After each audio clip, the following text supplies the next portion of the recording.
نبي بعده أما بعد فأعوذ بالله من الشيطان الرجيم بسم الله الرحمن الرحيم قل أرأيتم إن كان من عند الله وكفرتم به وشهد شاهد من بني إسرائيل على مثله فآمن واستكبرتم إن الله لا يهدي القوم الظالمين۔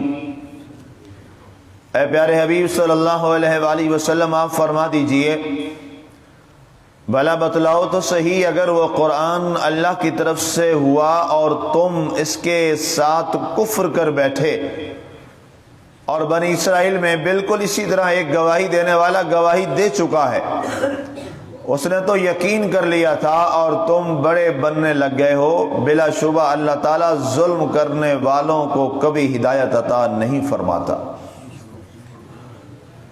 کل یہ ہماری آیہ مبارکہ سورہ اعقاف کی آیہ مبارکہ 10 یہ رہ گئی تھی، اس کی جانب بڑھتے ہیں اور یہاں پہ یہ رکوع بھی مکمل ہوگا۔ پہلا اللہ تعالیٰ نے اپنے حبیب صلی اللہ علیہ وآلہ وسلم کو مخاطب کیا اور ارشاد فرمایا کہ اے پیارے حبیب آپ فرما دیجئے کہ آپ ان سے یہ پوچھئے کہ بتاؤ اگر وہ قرآن اللہ کی طرف سے ہوا، اگر یہ بات ثابت ہو جاتی ہے، تم یہ الزام در دیتے ہو ہر بار کہ یہ قرآن نہیں ہے، محض یہ خود بنا کے لاتے ہیں حضرت محمد صلی اللہ علیہ وآلہ وسلم، اور یہ ان کا اپنا بنایا ہوا کلام ہے، اللہ کا کلام نہیں ہے، فرشتہ لے کر نہیں آتا، یہ کتاب نہیں ہے جو پہلی کتابیں جیسے آسمان سے نازل کی گئیں، یہ خود فصیح و بلیغ بہت زیادہ ہیں اور خود کلام بنا لیتے ہیں۔ آپ ان سے سوال کیجئے کہ اگر وہ قرآن اللہ کی طرف سے ثابت ہو جائے، تمہیں ہم ثابت کر دیں، اور پھر کسی انداز سے بھی، وہ کئی معاملات ہو سکتے ہیں، تو بتاؤ اگر پھر تم نے اس کا کفر کر دیا تو پھر تمہارے ساتھ کیا کیا جائے گا، پھر تمہارا علاج کیا کیا جائے گا۔ یہاں پر ایک بڑا اہم مفسرین نے ایک سوال بھی لکھا ہے اور ایک وضاحت بھی کی ہے۔ وہ فرماتے ہیں کہ بہت سارے ایسے مطالبات جو کافر کرتے تھے حضور صلی اللہ علیہ وآلہ وسلم سے کہ اے نبی صلی اللہ علیہ وسلم آپ اگر یہ کر کے دکھا دیں تو ہم اسلام لے آئیں گے، ہم ایمان لے آئیں گے، تو بہت ساری باتوں پر سرکار دو عالم صلی اللہ علیہ وسلم جو ہے عدم توجہ فرماتے، آپ اس کو چھوڑ دیتے، آپ ایسا نہ کرتے۔ چند ایک مقامات ہیں جہاں پہ ایسا کیا ہے، تو کسی نے سوال کیا یا رسول اللہ صلی اللہ علیہ وآلہ وسلم آپ ایسا کیوں نہیں کرتے؟ آپ نے فرمایا تمہیں معلوم ہے بنی اسرائیل کے اندر کیسے عذاب آئے؟ کہا اللہ و رسول عالم، اللہ اور اس کا رسول بہتر جانتا ہے عذاب کیسے آئے۔ آپ نے فرمایا اس وقت وہاں کی امت بھی اپنے نبی سے یہ سوال کرتی تھی کہ اے نبی آپ یہ کر کے دکھائیے، تو وہ نبی کہتا اگر میں نے یہ کر کے دکھا دیا تو کہتے ہم ایمان لے آئیں گے، تو جب وہ کرتے اور وہ ایمان نہ لے آتے تو وہ پھر اللہ سے کہتا یا اللہ یہ اپنے وعدے میں جھوٹے نکلے ہیں، ان پہ عذاب نازل فرما دے، استغفر اللہ یعوذ باللہ۔ فرمایا پھر ایک دلیل اور حجت بن جاتی ہے، اس لیے میں ان سے یہ شرط نہیں لگاتا، اس لیے ان سے میں یہ بات نہیں کرتا، کیونکہ اگر پھر ایسا ہو گیا اور معاملہ اور وعدہ طے پا گیا تو پھر اگر یہ ایمان نہ لائے تو ان پر پھر اللہ کا اسی وقت عذاب نازل ہو جائے گا۔ ایسا سرکار نے نہیں فرمایا، سرکار نے ان پر عذاب کو پسند نہیں فرمایا۔ آپ اندازہ کیجئے سرکار کی رحمت للعالمین کا عالم کیا ہے کہ سرکار کافروں پر بھی عذاب کے خواہش مند نہیں ہے۔ اس جیسا رحمتوں اور محبتوں والا اور پیار والا نبی کائنات میں کوئی نہیں ہے، ایسا رسول کائنات میں کوئی نہیں ہے، ایسے عظیم خاتم الانبیاء کائنات میں کوئی نہیں ہے کہ جس کی محبت جو ہے، جس کا پیار جو ہے وہ اپنے دشمنوں اور اپنے نہ ماننے والوں، اپنے ساتھ ظلم اور زیادتی کرنے والوں کے بارے میں بھی محبت کا یہ پہلو ہے، اور ان کا ماننے والا امتی ہو وہ اپنے ہی مسلمان بھائیوں کے بارے میں نفرتیں اور بغض رکھے تو پھر اس کے اسلام اور نبی سے تعلق کے معاملات ہمیں سوچنے پڑیں گے۔ دعووں سے بات نہیں چلے گی کہ ہم رسول اللہ کے غلام ہیں، دعوے نہیں ہیں، دعووں سے بات نہیں چلتی، محبت دلیل مانگتی ہے۔ محبت گواہی مانگتی ہے. محبت کے لیے بول کے نہیں بتانا پڑتا کہ میں فلاں آدمی سے محبت کرتا ہوں، انسان کا عمل بتاتا ہے. محبت ایک واحد ایسی چیز ہے جس کے اندر آپ کو بتانا نہیں پڑتا. خلوص اور محبت اور پیار اور تعلق جو ہوتا ہے یہ آپ کو بتانا نہیں پڑتا کہ مجھے فلاں کے ساتھ کتنا ہے. آپ کا عمل گواہی دیتا ہے کہ آپ ان سے کتنی محبت کرتے ہیں.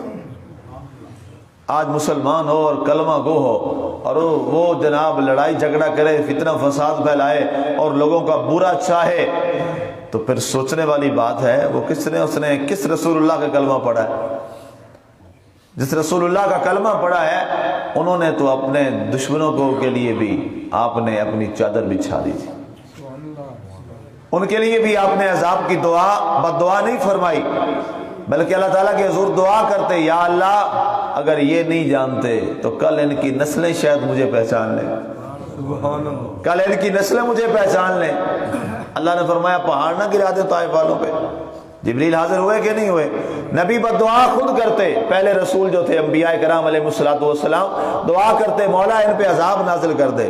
میرے آقا نے یہ نہیں کیا، اللہ نے جبریل کو بھیج دیا. فرمایا جبریل جا میرے رسول سے، محبوب سے، حبیب سے پوچھ لے اور اس سے کہے کہ رب نے مجھے بھیجا ہے، آپ کا حکم ہو تو ابھی ہم ان پر پہاڑ گرا دیں گے اور ان کی نسلیں ختم ہو جائیں، ان کا وجود ہی ختم ہو جائے. سرکار نے فرمایا نہیں جبریل جاؤ میرے رب سے عرض کرو میں ایسا نہیں چاہتا، یہ آج مجھے نہیں مان رہے، ہو سکتا ہے ان کی نسلیں آنے والی مجھے مان لیں. سبحان اللہ. یہ محبت ہے، یہ پیار ہے. یہ غیروں کے لیے میں بات کر رہا ہوں، اپنوں کی بات میں نے نہیں کی ابھی تک. سرکار کی اپنوں کے ساتھ محبت کا بھی میں نے ایک جملہ بھی نہیں بولا.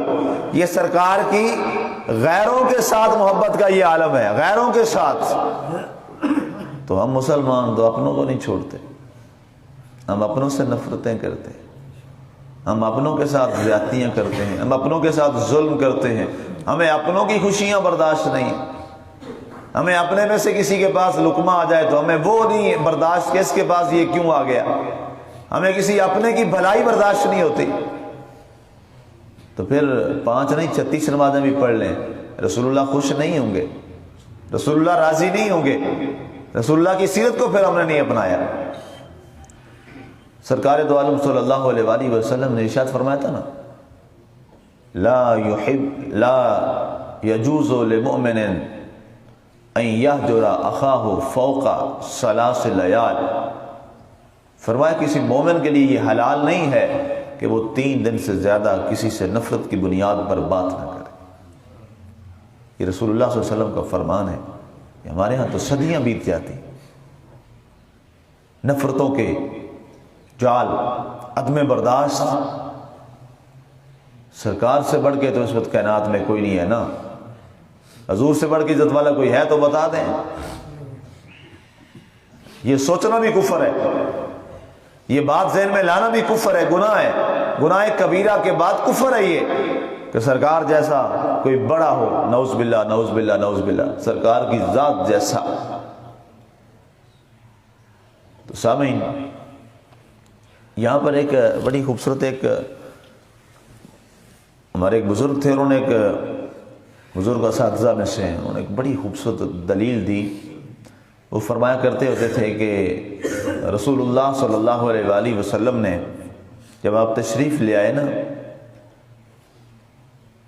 حرم شریف میں، تو آپ نے کعبے کے اندر بت رکھے ہوئے تھے. 360 بت تھے کعبے کے اندر. آپ نے فرمایا ان پتھروں کو توڑ دو. اور ان میں سبز ایک بڑا حبل پتھر تھا، بت تھا، سب سے بڑا جو بت تھا وہ اوپر لٹکا ہوتا. آپ نے حضرت علی سے فرمایا علی چڑھ کے ذرا اس کو اچھی طرح سے زور لگا کے اس کو توڑ دے. حضرت علی نے اس بت کو توڑا. سرکار کے روایات میں کندھوں پہ سوار ہو،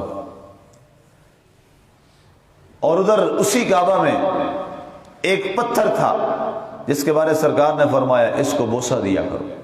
سبحان اللہ. اس کو بوسہ دیا کرو کیونکہ اس کی آنکھیں بھی ہیں، اس کی زبان بھی ہے.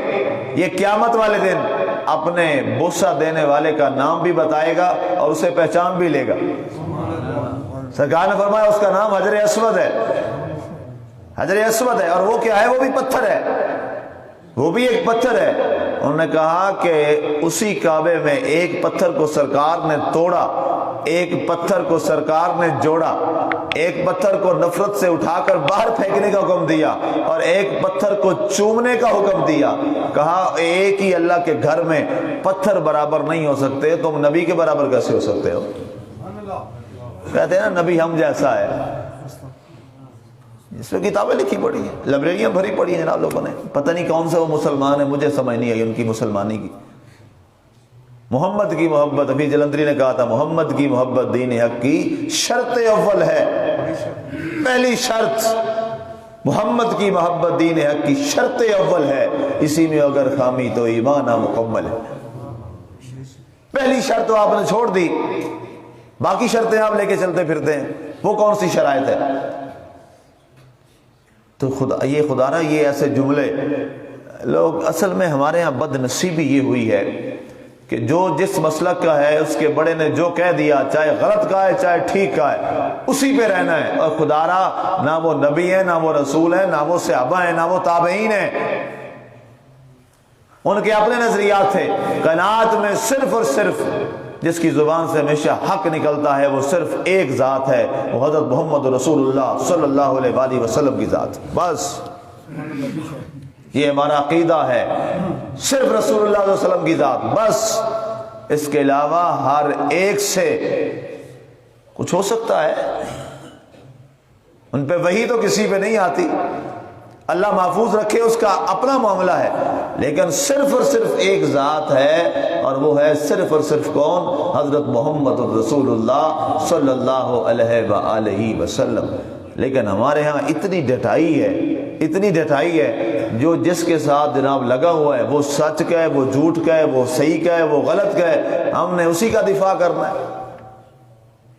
بہت ساری ایسی باتیں ہیں، صرف ان میں نہیں، ہمارے اندر بڑی ساری ایسی باتیں آ گئی۔ ہمارے جناب سنی لوگوں نے وہ چیزیں داخل کر لیں ہمارے مسلک میں جن کا ہمارے بزرگوں کے ہاں کوئی تصور ہی نہیں ملتا، نہ قرآن کے وہ خلاف، وہ حدیث رسول کے خلاف ہے۔ میں نے کئی دفعہ ان کا ذکر کیا، لوگ مجھ سے نالاں ہوتے ہیں، میں نے کہا میں نے تمہاری رضا نہیں لینی، میں نے اپنے رب اور رسول کی رضا لینی۔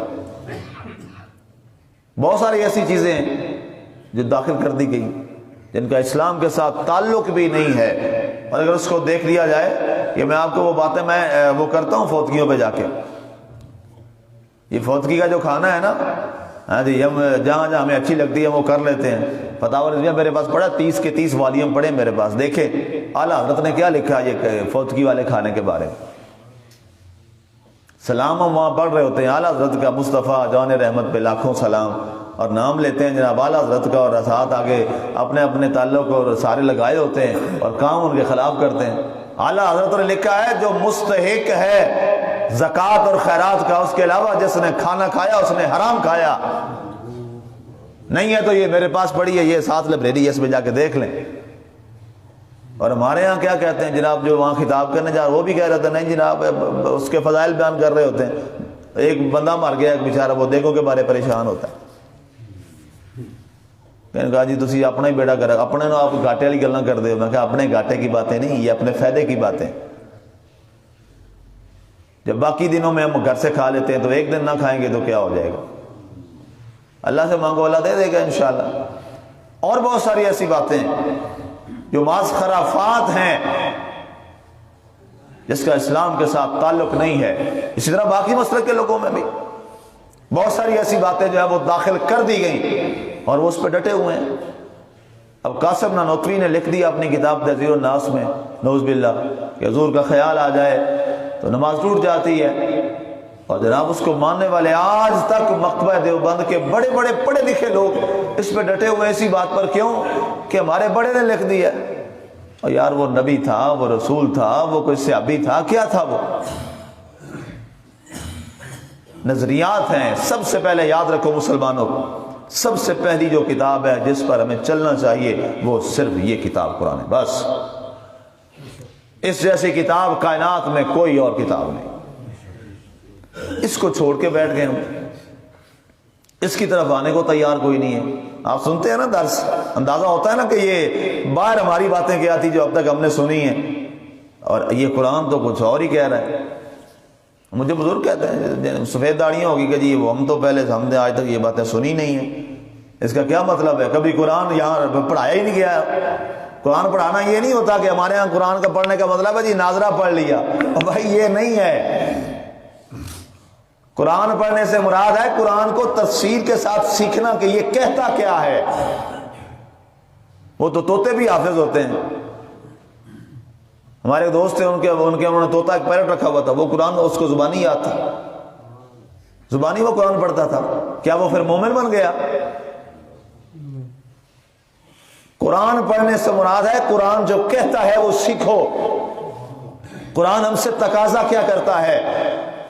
اگر صرف ترجمے سے ہی بات ہوتی ہے اس کی تو عربیوں کو تو ان کی تو زبان ہے، انہیں تو پتہ ہی تھا یہ کیا کہہ رہا ہے، ترجمہ ہے کہ حضور نے بیٹھ کر اور صفہ کے مقام پر حضور نے قرآن کی وضاحتیں اور تفسیریں نہیں پڑھائیں، سرکار نے اس پر اپنے عملی طور پہ کر کے نہیں دکھایا۔ پرسوں والے درس میں شاید میں نے بات کی تھی، شراب کی نہر مکہ اور مدینہ کی گلیوں میں سیلاب آیا تھا کہ نہیں آیا تھا؟ آج ہمیں پتہ ہے کہ یہ حرام ہے، یہ حرام ہے، یہ نجس ہے، ناپاک ہے، اس کے بعد بھی چل رہی ہے۔ ہمیں پتہ ہے جھوٹ حرام ہے، اس کے بعد بھی چل رہا ہے۔ ہمیں معلوم ہے کہ نماز کی بڑی سخت پابندی ہے، پھر بھی لوگ بے نمازی ہیں۔ ہمیں پتہ ہے روزہ کتنا فرض ہے، لوگ پھر بھی روزے کا احترام نہیں کرتے۔ ہمیں پتہ ہے زکوٰۃ ہم پر فرض ہے، ہم پھر بھی نہیں دیتے، ہم پھر بھی نہیں دیتے۔ پرسوں ہمارے ایک دوست اسی پہ ہم بات کر رہے تھے کہ ہمارے مسلمانوں میں سب سے زیادہ جس فرض کو چھوڑ دیا گیا ہے وہ زکوٰۃ ہے۔ زکوٰۃ پر بالکل عمل نہیں ہو رہا، اس کو تو چھوڑ ہی دیا گیا زکوٰۃ کو، جو اہم ترین فرض۔ یاد رکھنا سرکار نے فرمایا جو زکوٰۃ ادا نہیں کرتا اس کی نمازیں اس کے منہ پہ دے ماری جائیں گی۔ یہ سرکار نے دو فرائض کا بڑا ذکر اہم کیا، زکوٰۃ اور نماز۔ اور قرآن اٹھا کے دیکھ لیں، جہاں نماز کا حکم آیا ہے وہاں ساتھ اکٹھا زکوٰۃ کا ذکر آیا ہے، وَأَقِیمُوا الصَّلَاةَ وَآتُوا الزَّکَاةَ۔ جہاں جہاں پڑھ لو آپ، جہاں نماز کا ذکر وہاں زکوٰۃ کا حکم۔ ہمارا دل ہی نہیں کرتا اللہ کی راہ میں کچھ دینے کو۔ انہوں نے ایک بڑی بات کی، انہوں نے کہا جناب ایک فرقہ ہے، ایک گروہ ہے مسلمانوں کا، وہ 5واں حصہ دیتا ہے اپنے مال میں سے، 5واں حصہ دیتا ہے مال میں سے نکالتا، اسے خمس کہتے ہیں، اور ہم لوگ ہیں ہم 100 میں سے 2.5 دینے کے لیے تیار نہیں، وہ 5واں حصہ دیتے ہیں، اور واقعہ ان کے پاس بڑا پیسہ اکٹھا ہوتا ہے، بہت پیسہ اکٹھا ہوتا ہے۔ ہم جناب 100 میں سے 2.5 روپے اللہ کی راہ میں دینے کے لیے تیار نہیں ہیں۔ وہ 100 کس نے دیا ہے؟ جس نے 100 دیا ہے اس کو ہم 2.5 دینے کے لیے تیار نہیں۔ خدا را جو صاحب نصاب ہے زکوٰۃ دیا کرو، زکوٰۃ دیا کرو۔ ہمارے ویسے کتنے پھر نکل جاتے، زکوٰۃ ادا کیا کرو۔ تو یہ قرآن کے ساتھ جو تعلق ہے یہ بڑا ضروری ہے۔ اب یہ جو بنی اسرائیل کے بندے کی بات کی گئی نا، وَشَاهِدَ شَاهِدٌ میں بنی اسرائیل، آخری بات حضرت عبداللہ بن سلام بن حارث رضی اللہ تعالیٰ عنہ، وہ مراد ہے یہاں پہ۔ یہ یہودیوں کے بہت بڑے عالم تھے، اسرائیلی عالم تھے، بہت بڑے عالم تھے یہودیوں کے۔ حضور کی بارگاہ میں آئے اور کئی سوالات میں سے پہلے آ کر یا رسول اللہ صلی اللہ علیہ وسلم، اے محمد صلی اللہ علیہ وسلم، یا رسول اللہ ظاہر وہ نہیں مانتے تھے، کہا کہ اے محمد ابن عبداللہ صلی اللہ علیہ وسلم، میں آپ سے 3 سوال کروں گا، آپ نے اگر وہ جواب دے دیے تو میں کلمہ پڑھ لوں گا۔ حضور نے فرمایا بولیے۔ اب یہ تینوں سوال انہوں نے تورات میں پڑھ رکھے تھے، اور تورات میں تھا کہ ان سوالوں کے جواب، یہ اب ظاہر ان کا حضور نے تورات تو پڑھی نہیں ہے، یہ تو ہماری تورات میں لکھا ہوا ہے، اگر جواب دے جاتے ہیں تو اس کا مطلب ہے یہ واقعی اللہ کا سچا نبی رسول ہے۔ کہا پہلا سوال یہ ہے کہ قیامت کی پہلی نشانی بتا دیں۔ اللہ اکبر، قیامت کی پہلی نشانی بتا دیں۔ دوسرا یہ بتا دیں جنت میں جانے والا جو جنتی ہوگا اس کو سب سے پہلا کھانا کون سا دیا جائے گا۔ اور تیسرا سوال ہے یہ بچہ جو ہے یہ ماں پر ہوتا ہے یا باپ پر ہوتا ہے، یہ ہوتا ہے تو کیوں ہوتا ہے، کس کی شکل پہ ہوتا ہے؟ 3 سوال ہیں، یہ تینوں بڑے مشکل سوال۔ حضور نے فرمایا اے عبداللہ بن سلام بن حارث، پہلے جو تم نے سوال کیا کہ قیامت کی پہلی نشانی کیا ہے، فرمایا جب مشرق سے آگ نکلے گی اور مغرب تک پہنچ جائے گی، مشرق سے آگ بڑھکے گی اور مغرب تک پہنچ جائے گی، تو یہ سب سے پہلی قیامت کی نشانی ہوگی۔ عبداللہ بن سلام نے کہا صدقت یا محمد، اے محمد صلی اللہ علیہ وسلم تم نے صحیح جواب دیا، ہماری تورات میں یہی لکھا۔ دوسرا سوال، اہل جنت کو سب سے پہلا کھانا کیا دیا جائے گا؟ سرکار نے فرمایا مچھلی کا جو کلیجہ ہے وہ سب سے پہلے اہل جنت کو پیش کیا جائے گا۔ انہوں نے کہا صدقت یا محمد، ھذا قد ورد فی کتابنا التوراۃ، ہماری کتاب تورات میں یہی لکھا ہے۔ کہا تیسرا سوال، بچہ ماں پہ ہوتا ہے یا باپ پہ ہوتا ہے؟ سرکار نے فرمایا اگر باپ کا پانی جو ہے وہ پہلے ہو جائے تو وہ باپ کی شکل بن جاتا ہے، اگر اس کی ماں کا پانی پہلے جو ہے وہ خارج ہو جائے تو فرمایا وہ بچہ ماں کی شکل پہ چلا جاتا ہے۔ تو اس نے کہا ایسے ہی ہماری تورات میں لکھا ہے۔ وہ کھڑا ہوا اور اس نے کہا اشہد ان لا الہ الا اللہ وان محمدا عبدہ ورسولہ، سبحان اللہ، میں گواہی دیتا ہوں کہ آپ اللہ کے سچے رسول ہیں۔ سبحان اللہ۔ پھر اس کے بعد مسکرائے، کہا سرکار اب تو میں آپ کا غلام ہو گیا ہوں، یہ پوچھ سکتا ہوں یہ آپ نے، یہ تو ہماری تورات میں لکھا ہے، آپ کو کیسے پتا چلا؟ فرمایا جب تم نے سوال کیا اسی وقت میرے رب نے مجھے تینوں سوالوں کا جواب عطا فرما دیا، تینوں سوالوں کا جواب عطا فرما دیا۔ تو فرمایا ایک گواہ دینے والا، گواہی دینے والا وہاں گواہ تھا بنی اسرائیل میں سے، اسی طرح وہ ایمان لایا، اور باقی جو لوگ تھے ان کے ساتھ ماننے والے انہوں نے تکبر کیا۔ اللہ تعالیٰ بے شک ظالم قوم کو ہدایت نہیں دیتا۔ اللہ تعالیٰ جس کے پاس ہدایت نہیں ہوتی نا وہ ظالم ہوتا ہے۔ اللہ ہمیں ظالموں سے بچائے، اللہ ہمیں ظالم نہ بنائے، بلکہ اللہ تعالیٰ ہمیں ہدایت یافتہ لوگوں میں شامل فرمائے۔ آمین۔ وما علینا الا البلاغ۔